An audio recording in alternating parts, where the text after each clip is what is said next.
herzlich willkommen zur neuen Ausgabe SI Talk und bei mir David Wolfin. Wir kennen ihn Avino Silber und Silber meines Erachtens ist jetzt ganz knapp davor, dass wir wirklich die nächste Rallye starten. Natürlich ist Gold der Leader, aber wir sind knapp dran am Ausbruch. Heute ist der Goldpreis auf 13,65 gestiegen. 13,80 brauchen wir, damit wir durchgehen. 1400, damit der Markt wahrscheinlich das reagiert. Aber dann hat Silber doppeltes Aufholpotenzial, weil es nämlich letztes Jahr total underperformt hat gegenüber auch Gold. Und ja, welche Aktien gehen wohl am besten, wenn der Silberpreis läuft? Nahezu reine Silberproduzenten, wie es auch Avino ist. David, I said in my German introduction that we are close to, from my point of view, a new bull market in gold. And when this happened, that means we must go over the 1380. Today we were 3065, so we are close to them. Hopefully, before I leave tomorrow, I must say, we can break this number. And then I think silver looks very good. Silver was last year underperforming against gold. So if this happened, I would say a little bit money coming back.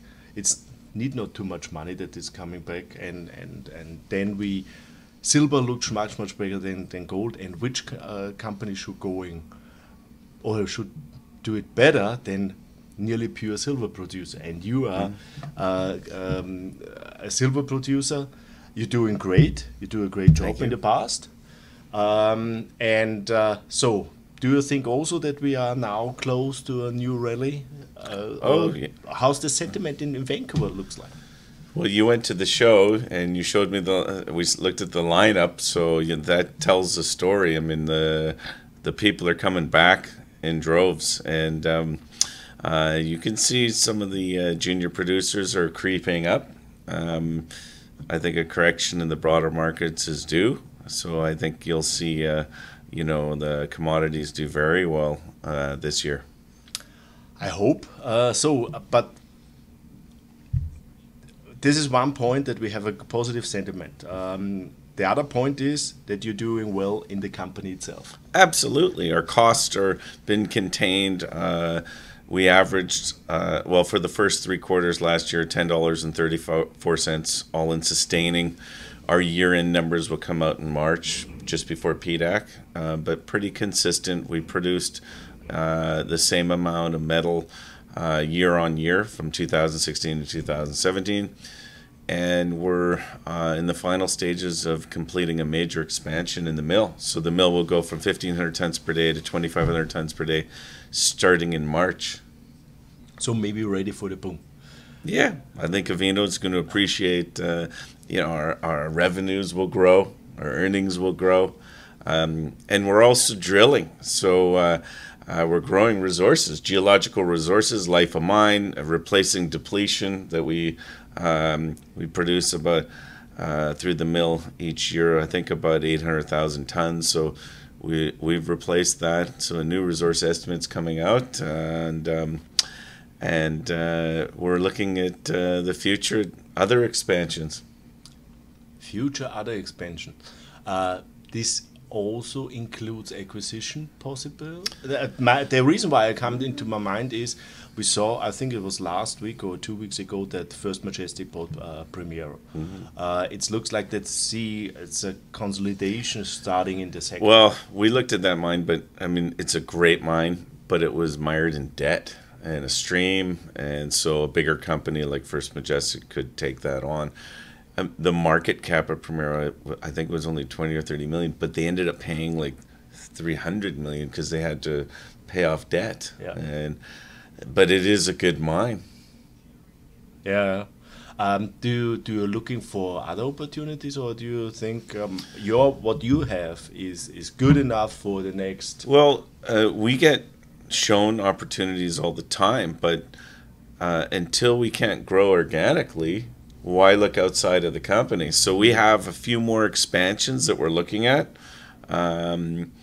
If our market cap was higher and we had more equity leverage, then we might look at M&A activity, but at the moment we're just focused on growing our own projects, the ones we control.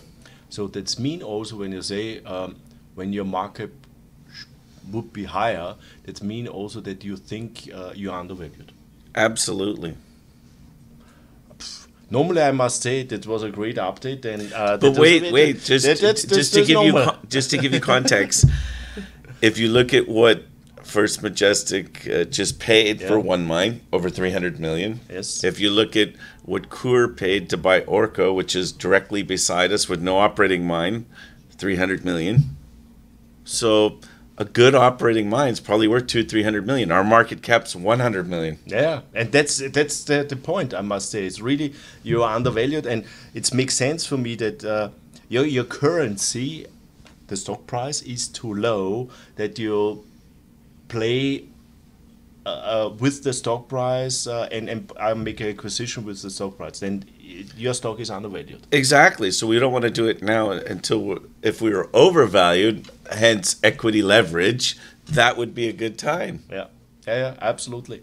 Then I see really that the market itself, it's not overvalued, and when you look at the last 12-month performance of the stocks, most of them, they are not doing well. And that was in the beginning a little bit shocking, but coming back to this resource conference, for 1.5 hours, lineups, you must wait 20 minutes before you get in. Last year it was absolutely the opposite. Normally you think we are in a huge bull market, but when then I look on the stocks, it looks not that we are in a bull market. It looks no, they are undervalued. And those are mining orientated investors, so the general markets have not even woken up. So wait till they start piling into the resource sector, then it's really going to boom. Yeah, and I think this this possible happened when gold reached 1400. Then maybe the people wake up and looks at look at the big companies. So we've made a deal a few years ago with Samsung. You're going to see more companies like that making deals with mining companies to secure the raw materials, because the global population is growing and they need raw materials. Yeah, but this is the most people don't understand, that the iPhone and all this stuff has something in what must produce out of mines. Samsung consumes a ton of gold annually and 5 tons of silver annually. I couldn't even tell you how much copper, but the Samsung C&T, they have a construction arm, and they build like Kuala Lumpur, the Twin Towers, they build LNG plants. Can you imagine how much copper goes into those things? Can you imagine the auto industry, how much they need? I bet you they're the next wave that are going to come in and start making deals directly with producers. Yeah, that was the first Toyota bought in Australia in a company, lithium, I think. So for a small, they secure their stuff. Then they can, because then they're not subject to wild swings trying to buy it on the LME. So they get it direct from the source. They cut out the middleman. And is also better for your how's the English word that you say, okay, when you look where your sources come, is not child work included and so on. Yes, well, that's what originally Samsung said, that Apple and Intel were promoting, that they, where the source of the raw materials come from, not from slave labor type operations. And would we be interested, barring they do an investigation? So they did, and they hired an independent engineering firm, and they put their seal of approval on it. They like Mexico. They think there's good, well-run companies there. They think it's the land of opportunity for mineral resources.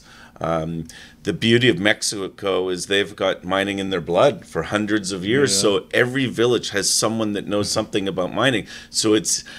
In Canada, the mining labor force is shrinking with age. In Mexico, you can get people that still work in mines all over the country. David, thank you for your update. So to summarize is, you are undervalued. You are on the edge of a big expansion. And hopefully, that's my hope, is that we see also then the resource sector or the resource, the raw material, the silver price itself will go much higher. So it's a perfect combination for a higher share price. And China reversed the one-child policy, so you know the population's going to grow. Perfekt. Ja, Update, Avino. Eine der interessantesten Fragen waren bezüglich Acquisition, bezüglich Merger and Acquisition. Und er sagt, wenn sein Aktienkurs höher wäre, wäre das sicher ein interessantes Thema gewesen. Sie haben sich auch diese Mine angeschaut, die jetzt First Majestic übernommen hat. Aber bei 300 Millionen Market Cap ist das uninteressant zu machen, weil die einfach so viel Schulden drauf gehabt haben. Das muss ein größerer machen. Was natürlich dann im Umkehrschluss bedeutet, dass er sich selber natürlich als unterbewertet sieht, weil sonst würde er ja seinen Aktienkurs auch aus Währung, aus Geld einsetzen, um andere Sachen zu kaufen. Außerdem sagt er, sie haben auf ihrem Land so viele Möglichkeiten, noch Erweiterungen zu machen. Warum sollen sie sich dann unbedingt woanders umschauen? Trotzdem, sie kriegen immer natürlich Angebote da, dieses oder jenes zu kaufen. Und ja, heute war der Goldpreis bei 13,65. Wenn wir Glück haben, jetzt knacken wir jetzt die 13,80, hoffentlich bevor ich zurück bin in Österreich. Und dann sind wir sowieso auf einen ganz anderen Game, weil dann kommt die nächste Welle. Und dann profitieren natürlich Firmen vor allem davon, die einmal unterbewertet sind, in Produktion sind, eine nächste Erweiterung anstehen, und da ist Avino ganz weit vorne. Also ganz eine spannende Sache. Schauen Sie nur die Aktien an. Wenn Sie noch nichts im Silbersektor haben, ist Avino Silber auf jeden Fall eine Option. Das war's von Avino Jänner 2018 aus Vancouver. Tschüss und Baba. Thank you. Thank you.